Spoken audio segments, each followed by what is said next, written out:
Good evening po sa lahat. Paalala lang, magpapasko na naman.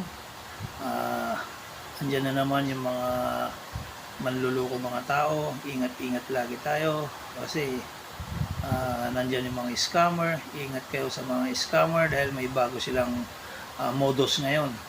Tulad ng tinetext nila sa inyo na galing DSWD raw, halagang 8,000 ibibigay daw ni BBM. Tapos kayo naman ay magre-reply, ibibigay nyo naman yung number nyo. Huwag kayong maniwala doon dahil ngayon magagaling ng mga hacker. Pag binigay mo yung number mo, lalot ginagamit mo, lalot yung number mo ay may GCash, huwag mong ibibigay kasi kahit number mo lang ibigay mo, mauubusin nila yung laman nila. Ganun kagagaling ang mga hacker ngayon. Yung mga modus ang gamit nila, mga scammer. Yan, paalala lang sa inyo. Sana magiging aware kayo sa lahat. Pag may nag-text sa inyo gamit ng account ng mga kaibigan nyo, kasimbawa na hack yung mga cellphone, mga messenger ng mga kaibigan nyo, i-verify nyo kung may kapatid kayong kakilala niya o may kamag-anak kayong kilala niya, i-verify nyo kaagad. Kasi pag nag-text na ganon, tinext na 8,000 galing kay BBM, maghinay-hinay kayo, maghinala muna kayo.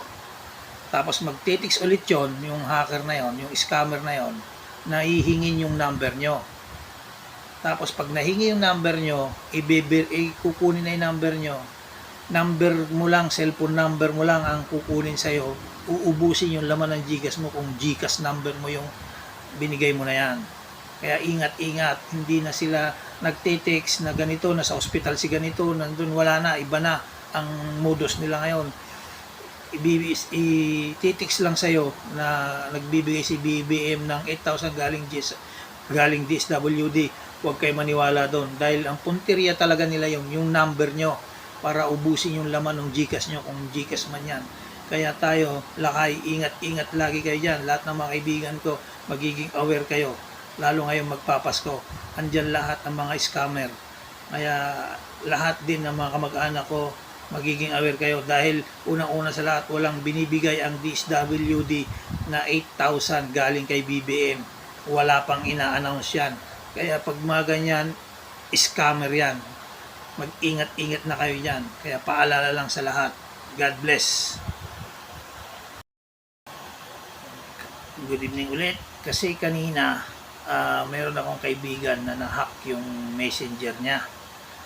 Gamit yung messenger niya, nag-text sa akin na mayroon daw ibibigay si BBM ng 8,000 galing GSIS. Ibigay ko raw yung number ko para maipalista nila sa DSWD. Ako naman binigay ko, pero ibang number yung binigay ko, hindi yung number na gamit ko. Dahil sila, ganun ang modus nila. Ihingi yung number mo, ikaw naman ibibigay mo. Pagkataas mo may bigay, ayun, i-check nila yon kung may GCash number ka. Kung GCash number yung binigay mo na yon. Paalala lang, ha? Number na ngayon ang inihingi nila. Hindi na sila sa'yo na bigyan mo sila ng pera, bigyan mo ng ganito. Hindi na. Kunin yung GCash number, yung number mo. I-verify, i-check nila yon dahil magagaling silang scam. I-check nila yung kung GCash number yon o hindi. Kasi ako, muntikan na kanina.